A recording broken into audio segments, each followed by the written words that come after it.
खोजी टीवी के मुअज़्ज़िज़ दोस्तों, एक इंतहाई पुरस्कार और खुफिया किस्म की साजिश के तहत तहरीक इंसाफ को बदनाम करने और इसे कालअदम करार देने के लिए बहुत बड़ी साजिश रचाई गई है। एक तरफ इलेक्शन करीब आ रहे हैं तो दूसरी तरफ मुल्क को आग में धकेल दिया गया है। पीडीएम जमातों का टोला इस बार बहुत अच्छा खेला है और किसी को कोई समझ नहीं आ रही। ट्रकों के ट्रक भर भर के शरपसंद अनासिर तहरीक इंसाफ के मुजाहिरों में शामिल किए गए हैं। नामालूम और रोल ट्रेन लोगों को बाकायदा कई महीनों तक इस काम के लिए तैयार किया जाता रहा और अब वक्त आने पर इन सब को मैदान में उतार दिया गया है। इमरान खान के मुताल्लिक झूठी खबरें फैलाई गई, लोगों को जज्बाती करने के लिए सोशल मीडिया का खूब इस्तेमाल किया गया और बिल आखिर उन हसास मकामात पर भी हमले किए गए जिन पर हमला करने का किसी ने सोचा तक नहीं था।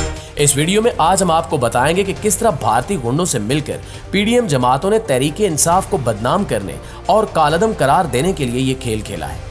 इसके साथ ही आपको बताएंगे कि इस खेल के पीछे कौन से मकासद का हसूल मुमकिन बनाया जा रहा है।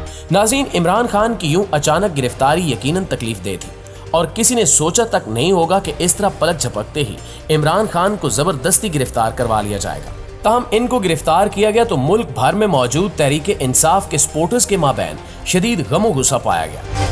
इसी गुस्से का फायदा उठाते हुए चंद सियासी जमातों ने अपनी वो साजिश कामयाब बना दी जिसके लिए वो कई महीनों से तैयारी कर रहे थे। हमें मालूम हुआ है कि कल के वाकयात में तहरीक इंसाफ के लोग सिरे से थे ही नहीं।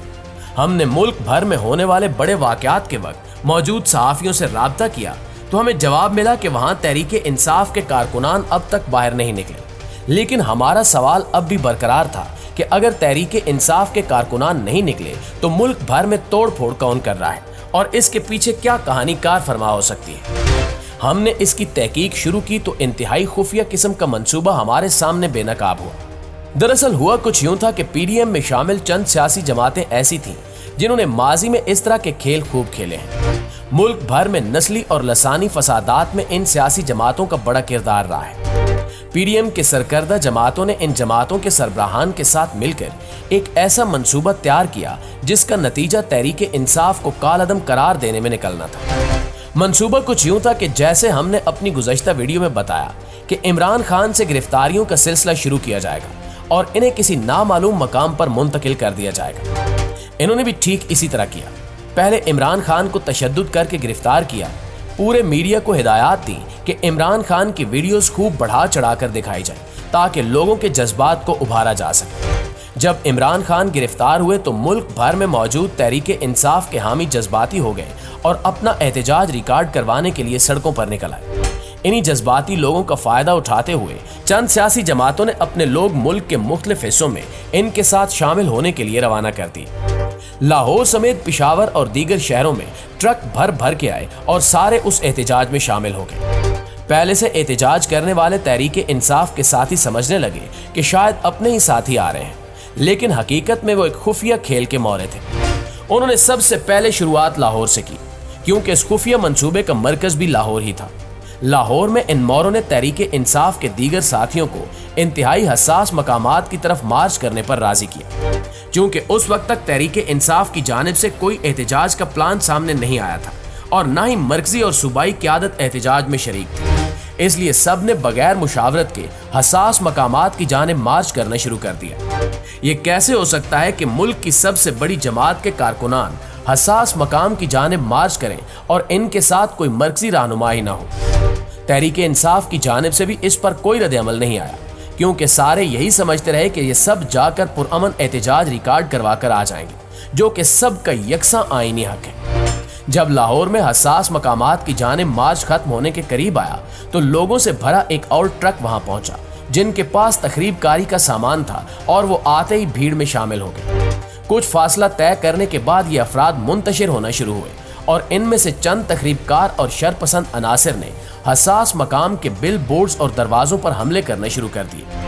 पीटीआई वर्कर्स को लगा कि शायद ये हमारे साथी हैं, इसलिए उन्होंने भी खूब वीडियोस बनाई और वायरल की। ये लोग लाहौर में हसास मकामात के अंदर दाखिल होना शुरू हुए। तब कुछ अक्लमंद अफराद को ये सब समझ आ गया और वो अपने साथियों को रोकने लगे। कई वीडियोस में देखा जा सकता है कि बड़ी तादाद में अफराद हसास मकामात के अंदर दाखिल होकर हमला आवर हुए हैं, लेकिन कई अफराद इन्हें रोकने की कोशिश भी कर रहे हैं। हसास मकामात के बासियों को ये सब इंतहाई अनोखा लगा, क्योंकि इससे कबल ऐसी हरकत कभी नहीं की गई थी। लिहाजा इनकी जानिब से इन अफराद को कुछ नहीं कहा गया। इन्होंने अपने ही लोगों को मारने की बजाय खामोशी इख्तियार की, जिसका फायदा मंसूबा साजों को हुआ और वो कामयाब हो गए। दोस्तों, यही मामला पेशावर, एबटाबाद, फैसलाबाद, मर्दान, दीर, मालाकन डिवीजन, कराची और दीगर शहरों में भी देखने को मिला। जब हमने पेशावर में होने वाले वाकयात देखे तो हमें इस चीज का अंदाजा हो गया कि एक बहुत बड़ा खेल खेला जा रहा है और तहरीके इंसाफ के वर्कर्स इस ट्रैप में फंस चुके हैं। पेशावर में किला बाला हिसार वाक़ है, जहां रोजाना बड़ी तादाद में लोग विजिट करते हैं और अपनी तारीख जानने की कोशिश करते हैं। वहां चंद शरपसंद अनासर ने तोड़ फोड़ शुरू की और फिर नारे शुरू कर दिए। इसके बाद तहरीके इंसाफ के वर्कर्स अपना एहतजाज रिकॉर्ड करवाने के लिए सड़कों पर निकल आए। ये वर्कर्स पुरअमन तौर पर अपना एहतजाज रिकॉर्ड करवा रहे थे कि एक अनजान शख्स पेशावर पीआरटी की जालियां पार करके रोड पर बस के सामने लेट गया। उस एक शख्स ने पूरी बीआरटी सर्विस बंद कर दी। वीडियो में देखा जा सकता है कि तहरीके इंसाफ के एहतजाज में शामिल कोई भी शख्स आगे नहीं बढ़ा, बस एक शख्स ये सारा खेल खेलता रहा। दीगर शहरों में भी इसी तरह मकामी लोगों को इस खेल में शामिल किया गया और पार्टी की साख को नुकसान पहुंचाने की कोशिश की। इस सारे खेल का मकसद यही था कि तहरीके इंसाफ के खिलाफ सबूत इकट्ठे किए जाएं। अब पीडीएम टोला ये सबूत लेकर अदालत जाएगा और तहरीके इंसाफ को कालअदम जमात करार देने की दरखास्त करेगा। तब आपको ये सारा खेल समझ में आ जाएगा। आप खुद सोचिए कि अगर आप नहीं गए, आपके दोस्त तोड़ फोड़ करने नहीं गए, तो आखिर ये तोड़ फोड़ तहरीके इंसाफ में से किसने की है? यकीनन साजिशी अनासर ने ये सब कुछ किया है और इस बार तो क्या खूब जाल फेंका गया। अब तहरीके इंसाफ बाकायदा इन शरपसंद अनासर से लाताल्लुकी का इजहार कर चुकी है। तहरीके इंसाफ की क़यादत ने इल्जाम लगाया है कि हसास कौमी इमलाक को पीटीआई कारकुनान ने नहीं बल्कि सरकारी अनासर ने नुकसान पहुंचाया है। असद उमर ने कहा है कि पाकिस्तान के सबसे बड़े रहनुमा को गिरफ्तार करेंगे तो पाकिस्तान तो निकलेगा। तमाम वर्कर्स पुरअमन रहे। इमरान खान की 27 साल की जदोजहद ही पुरअमन सियासत की है। रावलपिंडी में हसास मकाम पर हमले से मुतल्लिक असद उमर ने कहा कि इसकी तहकीकात करने की जरूरत है। क्या वहां लोगों को साजिश के तहत जमा किया गया? इनसे वो काम करवाए गए ताकि मलबा तहरीके इंसाफ पर डाला जाए। इमरान खान की सियासत में तशद्दुद नहीं है। इसी सवाल पर शाह महमूद कुरैशी ने कहा कि ये पॉलिसी पीटीआई की कभी नहीं रही। पीटीआई की पॉलिसी पुरअमन रही है। लॉन्ग मार्च और जलसों को देख लें, हमने कभी अमलाक को नुकसान नहीं पहुंचाया। सरकारी अनासर ये काम कर रहे हैं और ये काम उनसे करवाया जा रहा है। तहरीके इंसाफ की मर्कजी क़यादत ने मुल्क भर में इमरान खान की गिरफ्तारी के खिलाफ एहतजाज करने वालों को पुरअमन रहने की अपील की है और तखरीबकारों से लाताल्लुकी का ऐलान कर दिया है। आखिर में हस्ब रिवायत हमारी दुआ है कि जो भी हो, वतन अजीज पाकिस्तान और पाकिस्तानी अवाम के हक में बेहतर से बेहतर हो। आमीन सुमा आमीन। पाकिस्तान जिंदाबाद।